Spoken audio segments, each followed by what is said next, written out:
All right, so the most important part of negotiating property.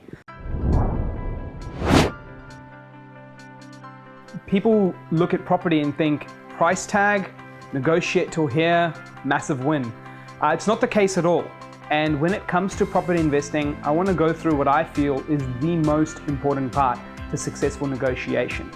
And that is value identification. Most people miss out on properties again and again, or they get ripped off on properties just because they didn't know the right value point. Now you've got to think, as a professional buyer, Arjun, why is value recognition so important for you? Why is identifying that so important? Because when you recognize the value, you recognize the type of campaign and approach in use. So let me give you 3 examples. Typically, when a listing is online, number 1, it can be priced a little bit under. Now, yes, there's underquoting and all that sort of stuff, but by under, I don't mean way under that someone is going to get in trouble for underquoting, but just enough to make people come through to the listing. And let's not pretend like that's not happening out there. So it grabs your attention, you get to the listing, but guess what? You're a solid negotiator and you want to make sure you get the price off. So what might actually be a property valued at say 500K, listed at maybe offers over 450. You've thought, well, hey, 450. You ignore offers over and you constantly go 410, 420, 430. 3 months go by, 6 months go by, 9 months go by, and you've just been missing out property again and again. You blame it on the right deal, not there, the market's too hot, but really you're just falling into common traps because value identification wasn't there. So here's a common example of value of price point being under, used as an emotional tool to get you to go to more. Illegal in some states, yes, but does it still happen?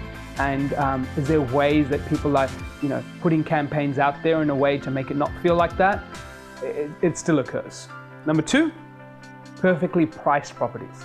Now these properties are priced to sell. They might not say those words price to sell, but they've done a good job for going, comparables are on this line horizontally. They're all there, not many over, not many under, and it's priced right on the dot.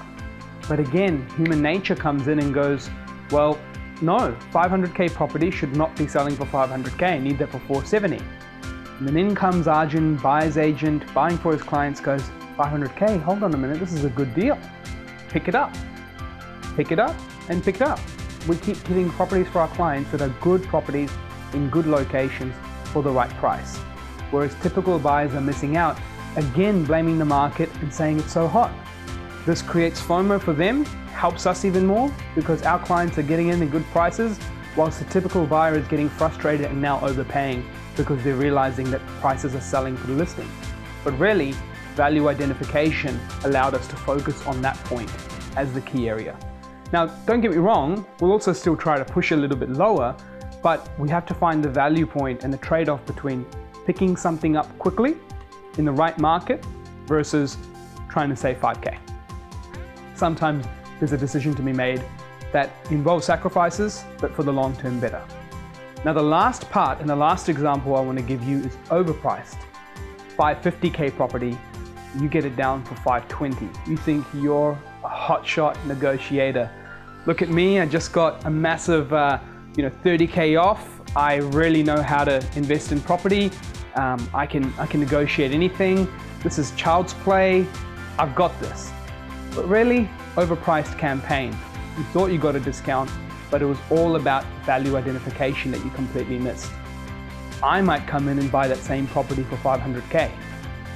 My client's jumping up and down thinking, whoa, Arjun, I'm so glad I paid you this money. You got me an epic deal. You know the first thing I tell them?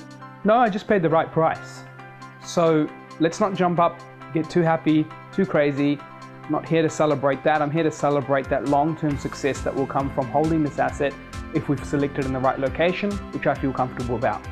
So that's how we stop from overpaying. So the next time you're looking at negotiation for property, don't think about the way you want to say things, the tactic, the email, the wording of it, the fake call, maybe the private number, or maybe all these tactical things or strategic things that your friends tell you about. There's a time and place for those.